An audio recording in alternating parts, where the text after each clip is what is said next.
The government is acting like a middleman between citizens and businesses. Here are just a few of the examples. On page 45, try this out for size. All of California's housing standards, California, you know, the one that's on fire all the time, that one. All of those standards must be imposed on every American community.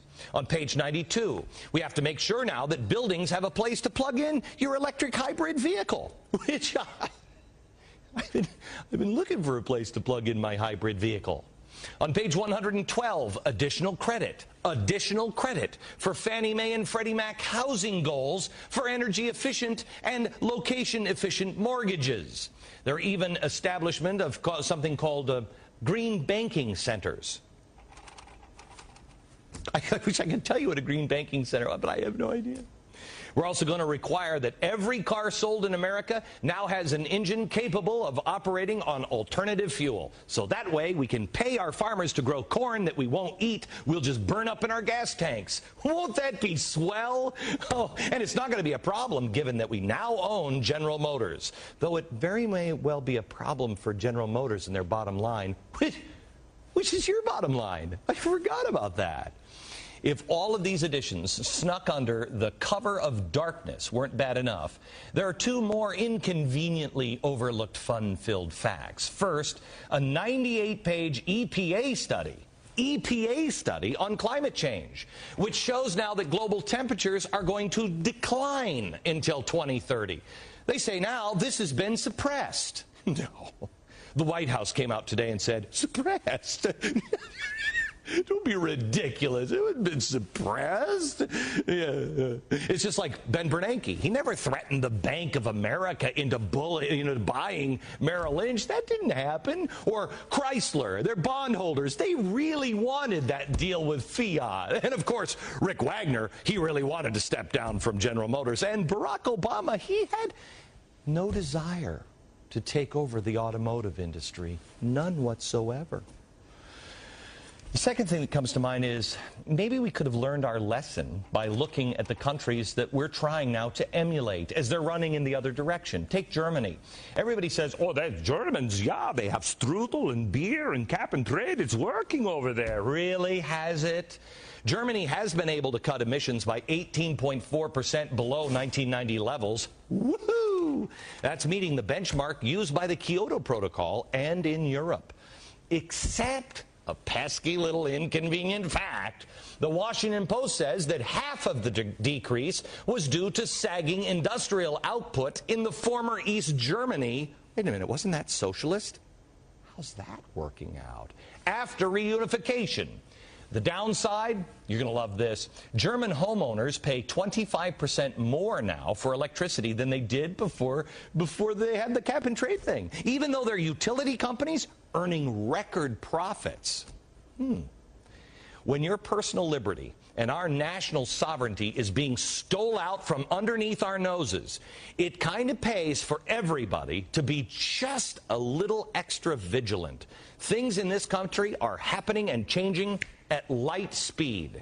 And you have to ask yourself, why? Why is this happening? And who stands to benefit from cap and trade? Why do we need to do it right now at the bottom of our economy? What does a green banking center even mean? And what does it have to do with cooling the earth that apparently is getting cooler until 2030? And most importantly, is there still a chance to stop the insanity in our Senate? Or will the politicians there just simply wait for the next celebrity death before once again convening in the middle of the night to sell America out to the highest bidder? But first, let's go to Steve Malloy. He's the author of Green Hell. Steve. Hey, Glenn. All I can think of is nobody is noticing that this is a massive power grab by the federal government. Yeah, I'm completely amazed. I mean, even conservative media has really dropped the ball in favor of Michael Jackson coverage. This is the most significant piece of legislation that will happen in our lifetimes. This completely rewrites the American dream, the American standard of living. Is all bad for most of America. And unless people wake up and stop this in the Senate, we are all going to be in for a world of hurt. Okay, let's just go through some of this. Right now, we're having a housing crisis. America, just think this one through. And this is why you have to ask yourself, why is this happening? We're in the middle of a housing crisis. Everybody is saying, oh my gosh, what are we going to do? We got to sell these houses. We got to get mortgages moving. We got to get everybody buying and selling again. And yet, in this bill, correct me if I'm wrong, Steve, you now, before you have to sell your house or can sell your house, you need to have a federal agency come in and inspect it to make sure it's energy efficient enough. And if it's not, you need to put the money in it before you can sell it. Right. They're going to come in your home. They're going to look at your windows, your doors, your appliances, your water heater, your insulation, and give you a rating. And based on that rating, we're going to find out how hard it is to sell homes. Don't forget that they're also going to federalize building codes. And the way they're going to do that is that if local communities want federal money, their building codes are going to have to conform to the federal government's. So the whole process is just becoming... Wait. Which is conforming to California, the one that's collapsing. Right. It's conforming to the standards of California that they can't afford.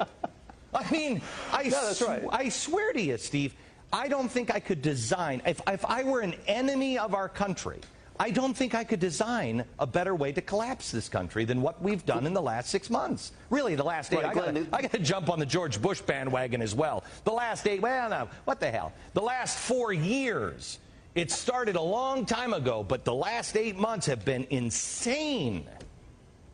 Oh, yeah, there's no question about that. And I think it's all part of the plan. I mean, they have just shoved so much on Republican lawmakers that they just can't digest it all. And this last insult that you brought up, how this 300-page amendment was dropped on Republicans at 3 a.m. in the morning, Joe Barton was on the floor during the debate trying to get a copy, and the Democrats wouldn't give him one. And so in the end, everyone voted on something they hadn't seen. Well, tell me about water rationing that's in this bill.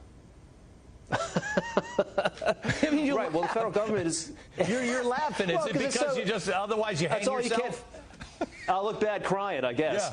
Yeah. The federal government is going to incentivize manufacturers of water-saving devices so that if you sell a device that, say, turns off after 3 minutes in the shower, the federal government is going to subsidize your sales of those. And there's one of these things called the Shower Manager on the internet right now. And, on their website, they advertise it as the shower Nazi. And this is what America is in for with this, with cap and trade and this whole Waxman-Markey bill. This is all about controlling every part of our life, even taking a shower. We have to reduce our use on coal and fossil fuels by 20%. What happens if we can? Because there's no way we're going to. Really, we're gonna replace 20% with wind. They're not gonna allow us to have nuclear. With nukes, we could do it, but with wind and solar, we're gonna have to reduce it. What happens if we don't hit that? Well, this is more than a cap on greenhouse gas emissions. This is really a cap on energy production, because if you have to have 20% of your electricity generated by wind and solar, well, that means that only 80% can be generated by coal and nuclear and natural gas. Well, what if we need more energy than that? And what if solar and wind can't produce it? Then we're kind of in an energy box, and then you get energy rationing.